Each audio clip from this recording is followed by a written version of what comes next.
Call the meeting to order, please. Michael, good to see you. President? Would you please join me in the Pledge of Allegiance? I pledge allegiance to the flag of the United States of America and to the republic for which it stands, one nation, under God, indivisible, with liberty and justice for all. Thank you. Public notice statement, Madam Secretary. Good morning, President, Commissioners. Adequate public notice has been given pursuant to the Open Public Meetings Act. Notice having been posted at the Board's office and website and emailed to the Department of State and to newspaper abroad circulation within the state. Thank you. Roll call, please. Commissioner Holden, Here. Commissioner Solomon, Still here. Commissioner Krista DeLu, Here. and President Fidelisa. Here. She said still here. I don't know if you heard it. Our next regularly scheduled board meeting, The next regular board meeting will be held on Wednesday, May 24th, 2023 at 10 a.m. It will be a hybrid meeting in person at the board hearing room at 44 South Clinton Avenue in Trenton and live streamed via YouTube. good, thank you. We will be having an executive session today, and it probably won't last more than 20 minutes or so. And we'll be addressing the following items. Item 1A under audits, and item 9A under miscellaneous will be discussed in the executive session. The board will take action on these items during regular session, and as I said, it should last about 20 minutes.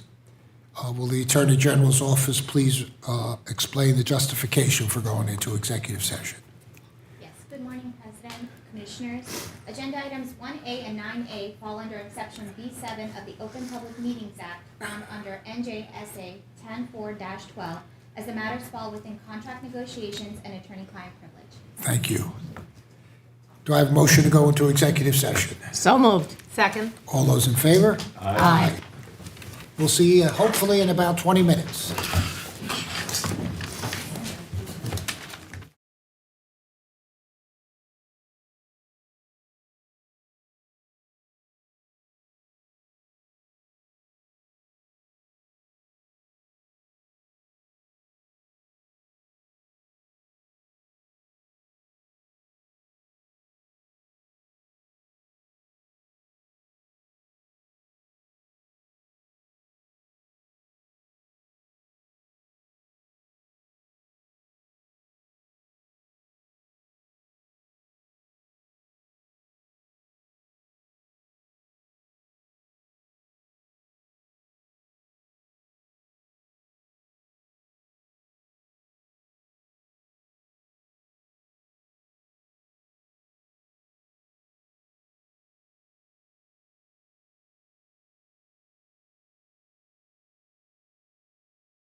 Yes.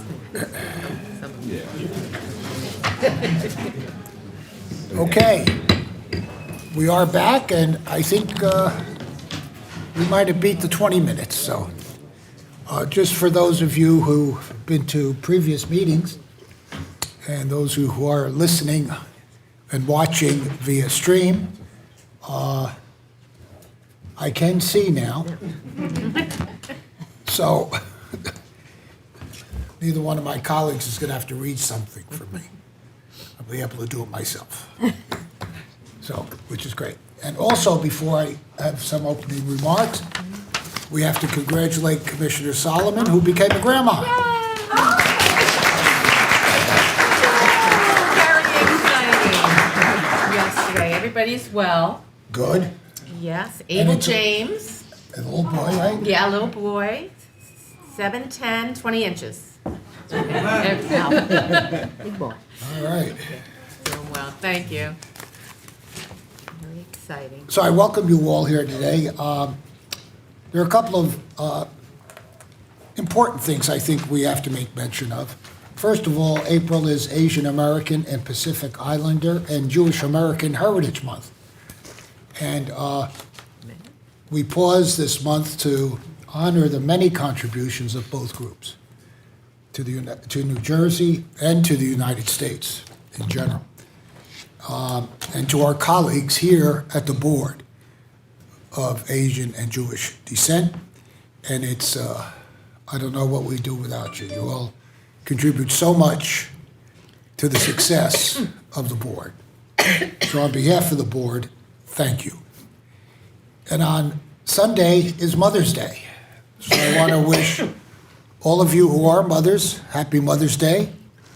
And it's always a special day. And as I told my children as they were growing up, yes, I'm your father, but there's nobody like you, Mom. So I wish you all a wonderful, joyful day on Sunday. This week is also a lot going on this week, this month. There's also Public Service Recognition Week. It's been celebrated this week annually since 1985. And this year is no exception. I would like to express gratitude on behalf of the board for the unwavering dedication and contributions of each one of you to our agency. Your commitment and hard work are appreciated every day, not just this week. After this meeting formally adjourns, we will be holding an award ceremony for those who celebrate a milestone year this year here in state service. And it's unfortunate that many in the general public don't appreciate what each and every one of you do every day. We do, because we see it every day. And it's because of your contributions that New Jersey is a leading state in so many areas. And we will have a little certificate for those who have been here 5 years, 10 years, 15, and Mike, as an example, 59 years. No, it's not 59 yet, right, Mike? Not yet. Right. On this past Monday, the board with PSE&G and Elizabethtown Gas held a great event in the town of Hillside, celebrating Comfort Partners. And we celebrated 125,000 Comfort Partners encounters. And this was the 125,000th one that we celebrated in Hillside. And you would have thought that we brought gold to this woman in what Comfort Partners did to her home. She was so joyful. She had food for us. She wanted to feed us. And most importantly, she came from the same section of Newark that I was born and raised in. So we had a natural connection. And her family was there to celebrate. I mean, this was a biggie. And but these are just some of the things that we do as an agency to make the lives of people in the state of New Jersey better. And again, Employee Recognition Week, we should be proud of what we do, because we do make the lives of people here in our state better. And as you know, Comfort Partners is a partnership between the board and the state's electric and gas utilities to help income qualifying families and individuals save energy and money by making their homes more energy efficient. The energy you don't use is the cheapest energy. And that's what we should all be looking at our own homes to ensure the fact that they are as energy efficient as possible. Lastly, I would like to thank the graduating students, or the graduate students from Columbia School of International and Public Affairs, who presented their capstone project on how to mitigate cost burdens and on low-income households. Their presentation last week and their time this semester is very much appreciated, and I hope we can continue to have that program. And they are welcome back to the board at any time. And if we could snag a few and hire them, that would be lovely too. Based on their work, I'm sure they all have bright futures in their careers. I want to give a special thanks to our economist, Ben Witherell, for organizing this event. Thank you, Ben. Do any other commissioners have any opening remarks? Yes. I seem to be short here. You're not short at all. I'm vertically challenged. Yes.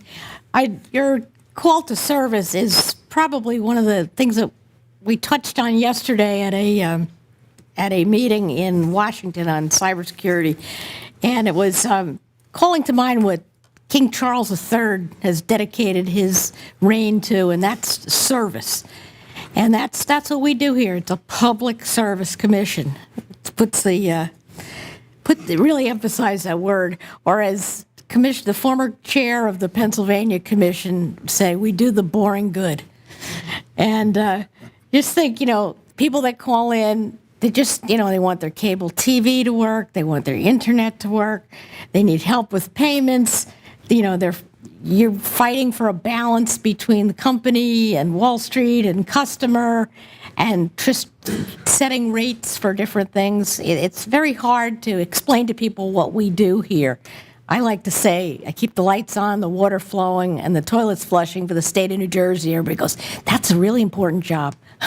So I want you to keep in mind that, you are very valued, and you should feel good about things like Comfort Partners. I mean, it just very uplifting, and that's the part of public service that I really enjoy, and I thank you for your service.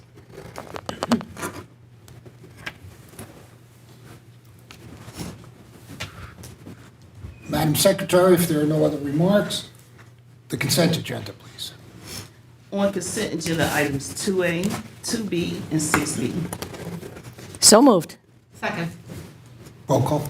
Commissioner Holden? Yes. Commissioner Solomon? Yes. Commissioner Crystal Delou? Yes. President Federlisa? Yes. On consent agenda item 6A. Mr. President, I'll be recusing myself from that. Thank you, Commissioner. Need the motions. We need a motion. I'll move it. Second. Commissioner Holden? Yes. Commissioner Solomon? Yes. President Federlisa? Yes. We will now proceed with the regular agenda. And first up is audits. Alice, good morning. Good morning, Commissioners. This matter involves the affiliate transaction audit between New Jersey Natural Gas Company, its parent, New Jersey Resources, and New Jersey Natural Gas's affiliates. This audit also includes a review of New Jersey Natural Gas's compliance with affiliate and fair competition standards and a comprehensive management audit of New Jersey Natural Gas Company. Specifically, today, staff asked the board to consider recommendations relating to the scope of the audit and related discovery matters. The Liberty Consulting Group, the auditor previously selected by the board to conduct this review, raises concerns regarding the responsiveness of New Jersey Natural Gas and New Jersey Natural Gas's interpretation of the scope of work in this audit. Liberty indicated that in order to fulfill the requirements of the RFP for the audit, they would need responses to the discovery requests as asked. Liberty would otherwise lack the meaningful information necessary to properly compare historical operational processes and data to updated operational processes and data. Liberty believes having this information would allow them to produce a more useful and complete audit report. Staff finds Liberty's request reasonable and consistent with past practice. The audit does include a review of the historical period, but it also incorporates a review of current and future practices, operational changes, and company outlooks, which may lead to appropriate, beneficial, and constructive recommendations for future improvements. Staff recommends that the board issue an order clarifying that the scope of the RFP includes the review of historical, current, and forecasted information, and direct New Jersey Natural Gas to provide full and complete responses to all current and future discovery requests by Liberty. Staff further recommends that the board reiterate its directive from the contract with Liberty that any future issues raised by Liberty and/or New Jersey Natural Gas be brought to the attention of the audit staff and the contract manager, and that contract manager will make reasonable steps to resolve the matter. Both the company and Liberty should then abide by the contract manager's decision and make good faith efforts to work together during the course of the audit and amicably resolve their disagreements. So moved. Second. Questions, comments for Alice? Just one comment, I guess in terms of the clarification that's will be helpful, as we know these days, a lot of times we get attorneys involved in these things, and just to make clear what we're asking for from the company, I think is, certainly will be helpful, and, I don't anticipate any pushback, and I'm sure you don't either, but, sometimes we need to clarify just exactly what all are looking for, and I think it's reasonable, frankly, what the auditor has suggested, so that we can get a full and complete view for that report. So I appreciate that. Thank you. Any other comments, questions? Roll call. On the motion to approve staff's recommendation, Commissioner Holden, Yes. Commissioner Solomon. Yes. Commissioner Crystal Delou, Yes. President Federlisto. Yes. Thank you, Alice. Thank you very much. That brings us to energy. Malky, you're up.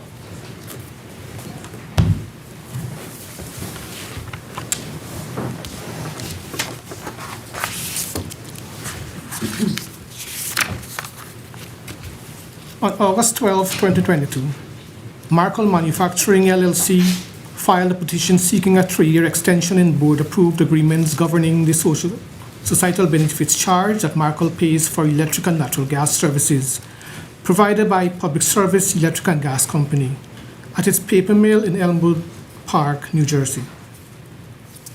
On October 21, 2022, PSE&G filed a letter petition with the board requesting approval of a rate schedule contract service gas agreement with Markel, which sought to continue the rates, terms, and conditions under which PSE&G had provided natural gas transportation services to the Markel mill since 2015.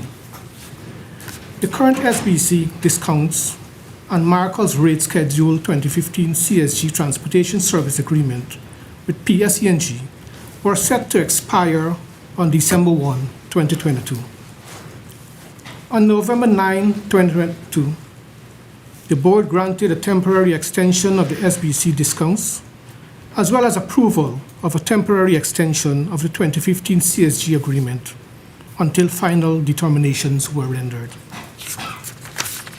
On March 22, 2023, Rate Council submitted a letter of non-objection in connection with the SBC petition and the CSG petition, and made recommendations for the board's consideration. Having reviewed the record in this matter, staff recommends that the board approve the 2022 CSG agreement and the SBC discounts, effective on the first day of the month following the effective date of board approval and expiring on December 1, 2025. Should Markel file a request with the board for state-funded assistance for a cogeneration facility or other clean energy project, staff recommends that Markel be required to include in that request a copy of the board's order in this matter and a request that SBC discounts terminate upon receipt of any substantive state-funded assistance or CEP grant prior to that time that the underlying project is energized. Finally, staff recommends that the discounted SBC rate apply only to electric and gas utility services provided in connection with Markel's paper production operation and related services, and that Markel be required to provide written notification to the board, the Director of the Division of Water and Energy, and PSE&G prior to engaging in business activities that are separate from its present production operations. So moved. Second. Questions, comments? Roll call, please. On the motion to approve staff's recommendation, Commissioner Holden, Yes. Commissioner Solomon, Yes. Commissioner Crystal DeLue, Yes. President Fidelisa. Yes. Maliki, item B, 2B. Yes, sir. On December 29, 2020, Jersey Central Power and Light Company filed a petition seeking review and reconciliation of the company's Rider Tax Act adjustment rates and revenues for the period May 15 through December 31, 2019. On December 30, 2021, the company filed a petition seeking a review and reconciliation of the Rider TA rates and revenues for calendar year 2020, which the company has updated to include actuals through August 31st, 2022. Following review of the petition's discovery and the update, the parties have executed a stipulation which would allow JCP&L to maintain its TAA rates at its current level. As a result of the stipulation, there is no impact on customer bills. Staff recommends that the board issue an order approving the stipulation and directing JCP&L to file revised tariffs prior to May 31, 2023 for services rendered on June 1, 2023. So moved. Second. Questions, comments from Al?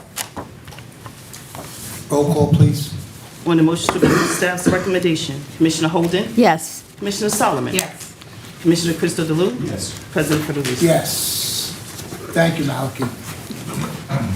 There are no items under cable television for consideration, no items under telecommunication, no items under water, no items under reliability and security, no items under customer assistance, which brings us to clean energy. And Veronique, you're on stage. Thank you, Mr. President. Good morning, Mr. President, Commissioners. And I do need my glasses for this. This agenda item relates to the petition of Phoebus Fund LLC for clarification and an interpretation from the board on the eligibility of the concept of airspace development for remote net metering and 2 applications for remote net metering filed by the petitioner following the airspace construct. The petitioner asked the board to clarify that legally transferred airspace meets the property requirement of the remote net metering order issued by the board on September 17, 2018. Through this construct, multiple public entities would then each host their own piece of a larger solar array and each independently request qualification for remote net metering and the administratively determined incentive program. Staff reviewed the petitioner's arguments and notes the following. The fact that airspace is a legal property right in New Jersey does not mean that it is possible to host a solar facility in airspace under the remote net metering program. A solar facility located primarily in airspace would still require direct or indirect mounting upon a ground surface. In addition, petitioner attempts to use its construct to qualify hosting locations for remote net metering that do not have a pre-existing meter nor a pre-existing load. Projects developed pursuant to petitioner's airspace construct do not qualify as remote net metering facilities. To date, no remote net metering projects have been authorized that do not have existing load located behind the same meter as the solar facility. Further, the board has recognized the need for a differentiated approach to providing solar incentives, based primarily on the structural differences in development cost and revenues applicable to specific solar market segments. As a result of this approach, the board's successor solar incentive rules explicitly prohibit co-location. This prohibition applies to subdivision of large solar facilities, such as would result from petitioner's application of airspace. Finally, petitioner's airspace construct could be used to circumvent siting stipulations applicable to larger scale solar facilities, established pursuant to the Solar Act of 2021 in order to protect open space and farmland. Staff does note that the anticipated dual-use pilot program will likely provide special considerations to qualifying solar installation that preserve the agricultural function of farmland. Staff recommends that the board deny the petition and, by extension, petitioner's remote net metering applications. So moved. Second. Questions, comments? Yes. One comment. I applaud the novelty of the application, frankly.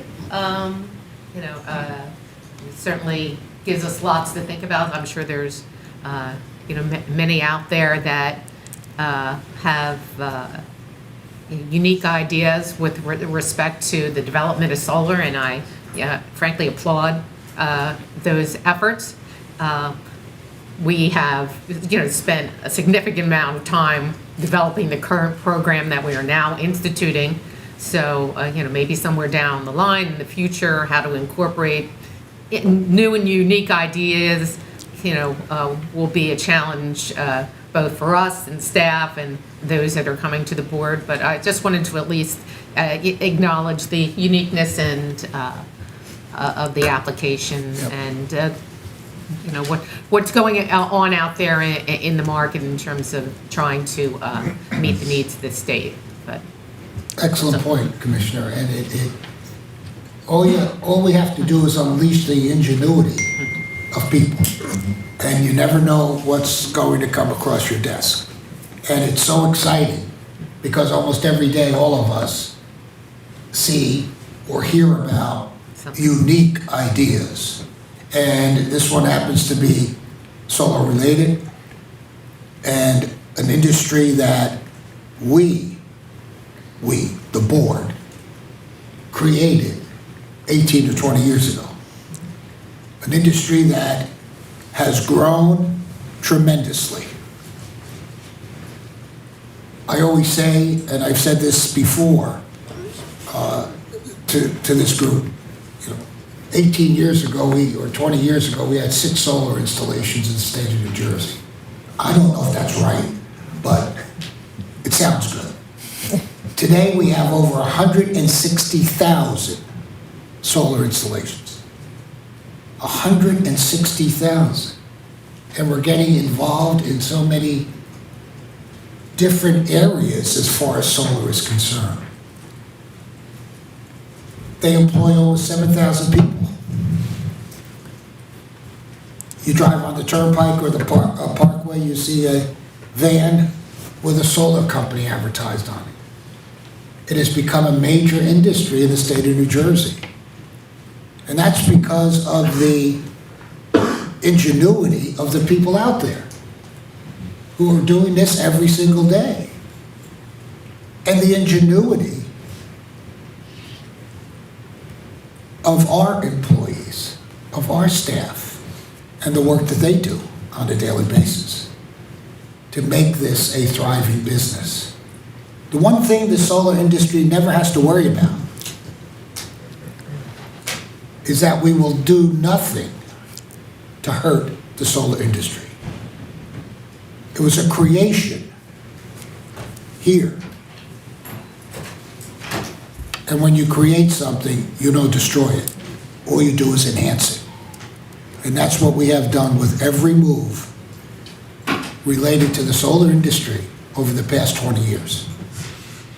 So we have a lot to be proud of. Say one other thing. Sure. Yeah, with respect to the, building up of the industry, and mind you, one of our other obligations is, to the cost, to the ratepayer, at significant expense to the ratepayers in New Jersey, and it costs. And so when we have a market and building out at the size that we are now, and you have a benefit of net metering, which is a significant benefit to those who have solar, in addition to the other incentives that we give with in terms of our program.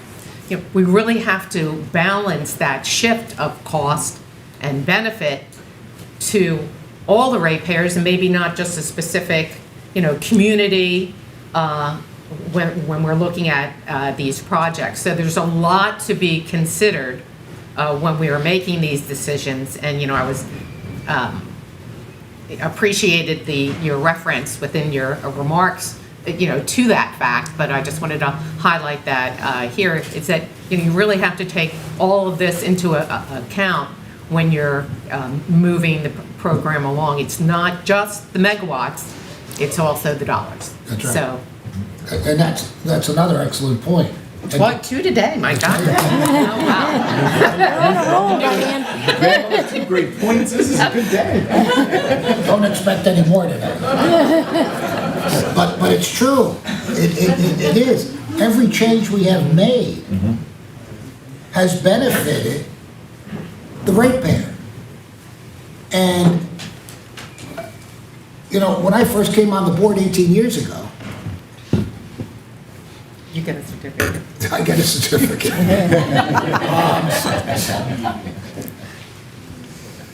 They told me, the people who were working on solar back then, some are still here, the cost to the ratepayer will come down. We went to the SREC program, we went to various other programs to bring the cost down. Why? To hurt the solar industry? No. They were able to walk on their own. And as they continue to walk better on their own, the market will dictate more and more. Not government, the market. So those costs come down. And it takes a while. Nobody's denying that. But the programs that we have are so exciting and nation leading that it's just, any place we go, we hear about what New Jersey is doing. That means what you're doing.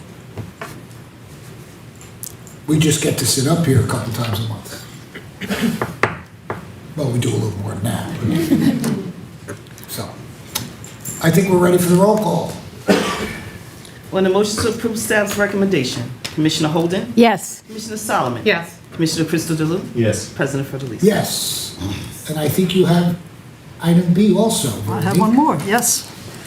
Item 8B relates to the petition of Intersect Energy LLC for a declaratory ruling on the viability of condominium-type property ownership for the purposes of net metering and solar development for public entities, with the additional objective of qualifying solar projects developed under this solar condominium construct for benefits conferred on projects participating in the Successor Solar Incentive, or SUSI program.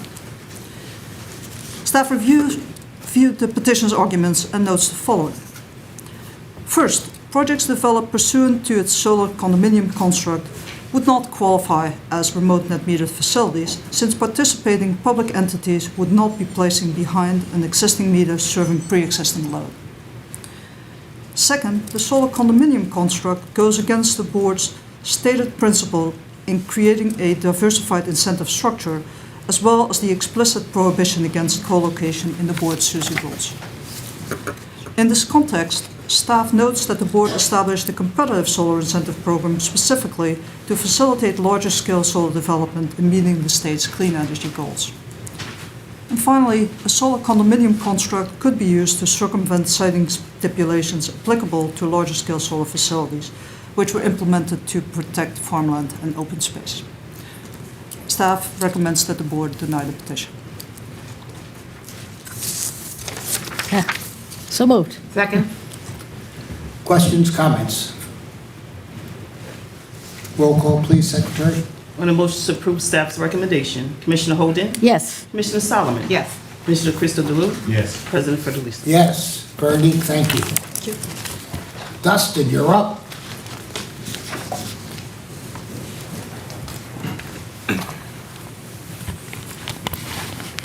Morning, Mr. President Good and morning, Commissioners. The United States Department of Energy provides federal financial assistance and technical support to the states for energy programs through the State Energy Program. This program seeks to promote the efficient use of energy and reduce the rate of growth of energy demand through the development and implementation of specific state energy programs.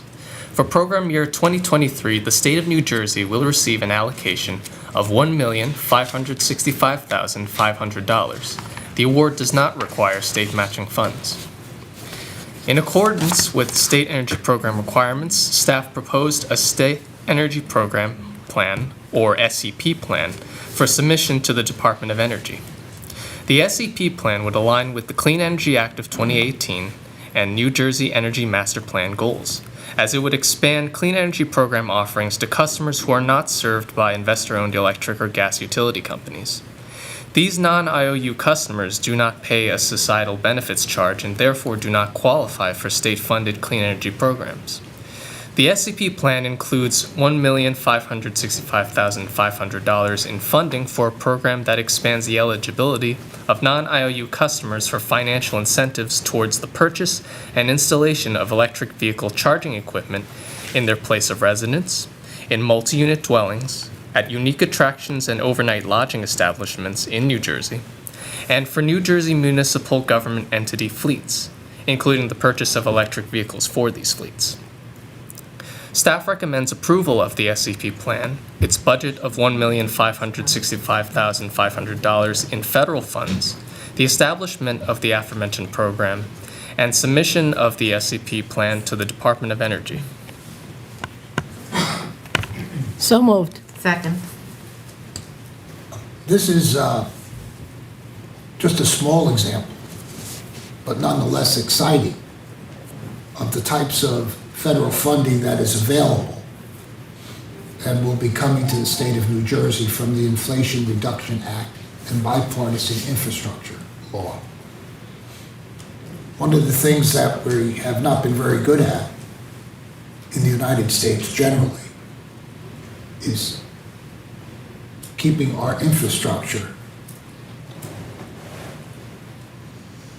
working properly, keeping our infrastructure viable, and infrastructure attracts business, which adds to our economic vitality. If we continue to allow our infrastructure to deteriorate, we can certainly become a second-rate economic power. The United States has realized that, and we're seeing with the infrastructure law in particular, a recognition of that. And we see with the infrastructure or the IRA, as they call it, Inflation Reduction Act, money coming into the states that could go to various programs. We're just at the tip of the money that's coming into New Jersey. And it's wonderful that Washington has realized that, and that we have a partner in Washington that shares the same goals and urgency in advancing our clean energy economy. We don't have a lot of time if the scientists are right. And as I've said many times before, we will be judged on how well we mitigate the effects of climate change. Stacy, Dustin, Rupa, and the team, thank you for leading this grant proposal for us and bringing federal funds to New Jersey. And we know we're going to be seeing more federal money flowing into our state. So thank you for your work. Roll call. On a motion I'm to- sorry. Oh, yeah. Go on. Yeah, with respect to the federal funds, and we've gotten, I know, federal funds to, or was it state funds for electric vehicles? We've had, SBC dollars that is supporting the backbone infrastructure that's going to EVs. Now, this is federal money being used for the same purpose that SBC funds were being used to build the up to the meter, I guess, up to the charger. I'm always asking you to delineate as to where the funds are coming to support these different programs. And as we had a similar item earlier with regards to Marcal and not having them pay SBC funds, unless they are taking advantage of programs. And while I know our non-IOU utilities also don't have the advantage of getting those SBC funds. They could have programs within those regions to support certain things as well.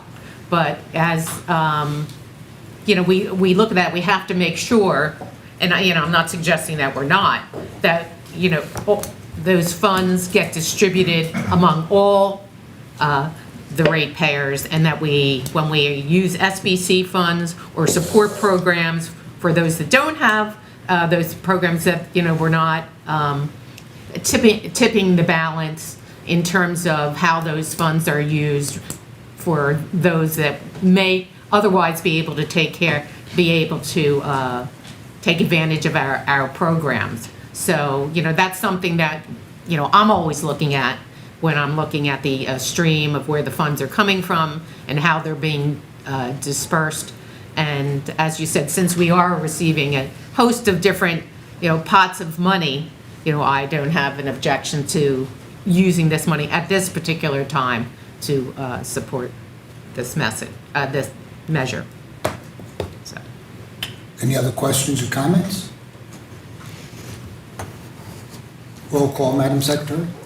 On a motion to approve staff's recommendation, Commissioner Holden, Yes. Commissioner Sullivan, Yes. Commissioner Cristo DeLu, Yes. President Federlisi. Yes. Thank you, Dustin. Thank you. Z, you're up.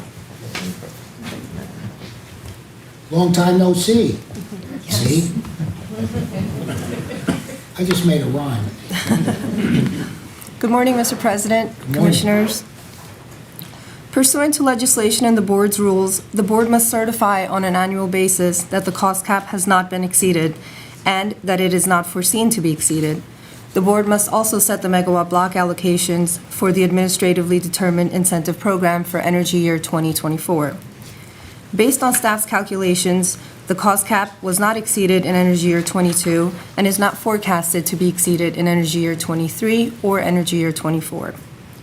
Accordingly, The cost cap does not currently serve as a constraint on setting megawatt allocations for future eligibility for the ADDI program or on procurement of Class 1 RECs to ensure compliance with the Energy Year 24 Class 1 Renewable Portfolio Standard. In light of these calculations, staff recommends that the board certify that the cost cap was not exceeded in past energy years and is not forecasted to be exceeded in Energy Year 23 or Energy Year 24. In addition, staff makes the following 5 recommendations. First, staff recommends setting the capacity allocations for Energy Year 24 ADDI program megawatt blocks. Second, for the net metered residential market segment, staff recommends that the capacity allocation take into account the rate at which project registrations have historically failed to reach completion through either cancellation or expiration. Accounting for the scrub rate, staff recommends the megawatt block capacity for the net metered residential segment be 200 megawatts for Energy Year 24. Third, for the net metered non-residential segment, staff recommends rolling over any unused capacity from Energy Year 23 that has not been utilized by May 31, 2023 to Energy Year 24. This reallocated capacity would be in addition to an Energy Year 24 base allocation of 150 megawatts. Fourth, for the community solar segment, staff recommends that the megawatt block be initially set at 225 megawatts, which is in line with the published straw proposal, and be reconsidered as part of the development of the permanent program. And finally, staff recommends that the board reserve the right to modify any megawatt blocks if necessary, and that the board maintain the incentives for the ADDI program at their current value. So moved. Second. Questions, comments? Roll call, Madam Secretary. On the motion to approve staff's recommendation, Commissioner Holden? Yes. Commissioner Solomon? Yes. Commissioner Christo DeLue? Yes. President Fidelisa? Yes. Thank you, Z. Thank you. Dr. Ben, you're up for miscellaneous item 9A, which we did discuss in executive session. As we discussed, I failed to mention that under audits when Alice made her presentation. Thank you, and good morning. Good morning. And as you just mentioned, as we discussed in executive session, staff recommend that the board authorize staff to issue a request for quotation, or RFQ, for professional consulting services to assist staff with the review and analysis related to the Zero Emission Certificate, or ZEC program. That's it? Oh. So moved. Second. Questions, comments? Sure. I'm sorry. I get this to, highlight, this is in preparation, should there be a need, is what you're saying? There are various activities that are required under the ZEC legislation and the board ZEC program. And so we are asking for consulting services to assist with many of those activities. So yes. Yeah, not make any But not just- determinations. Correct. Right. At this point. And we have to see too what the feds are going to be Yeah, doing, or if anybody even applies.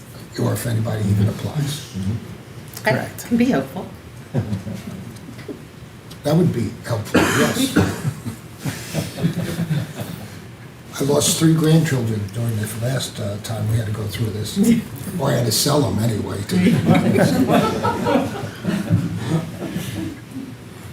Madam Secretary, roll call, please. On the motion to approve staff's recommendation, Commissioner Holden? Yes. Commissioner Solomon? Yes. Commissioner Christo DeLue? Yes. President Fidelisa? Yes. Thank you, Ben. Thank you. Michael, you're bringing us to the home stretch here, Michael. Yes, I am. I'll bring it home. Bring it home. Good morning, Mr. President and Commissioners. Good morning.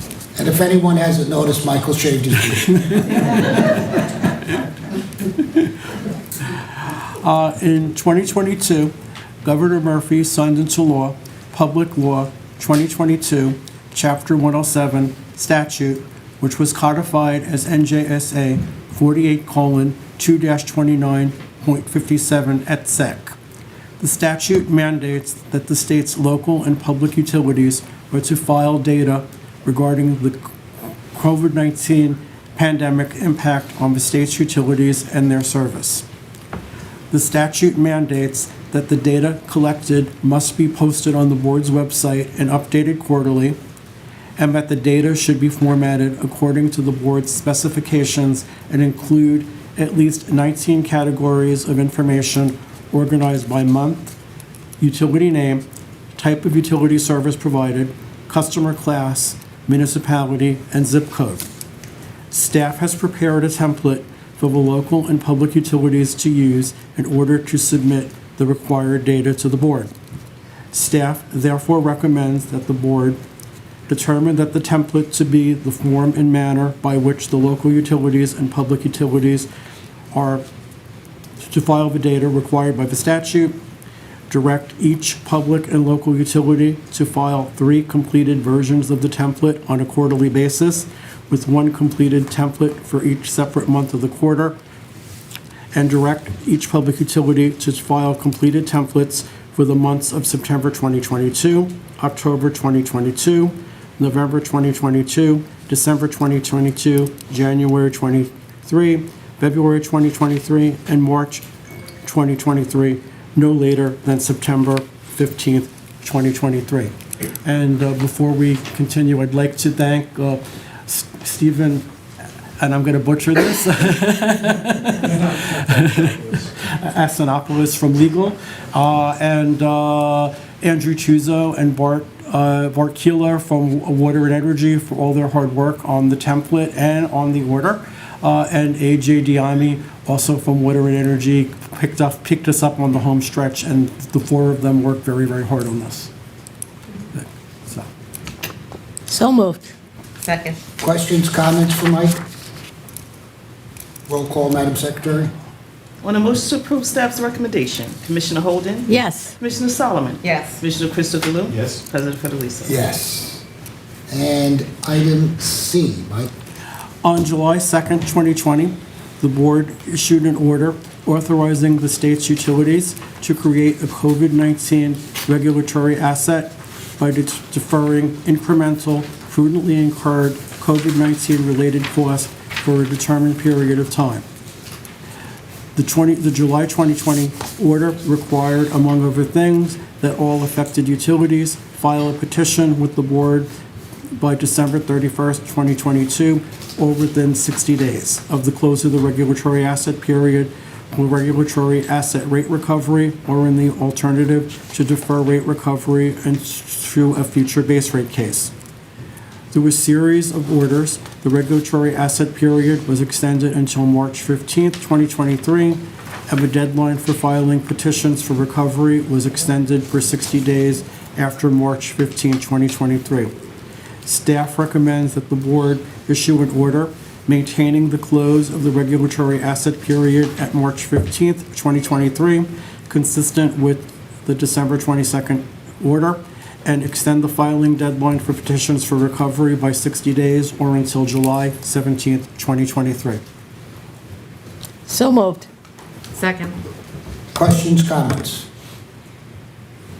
Roll call, Madam Secretary. On a motion to approve staff's recommendation, Commissioner Holden? Yes. Commissioner Solomon? Yes. Commissioner Crystal Delue? Yes. President Federlisa? Yes.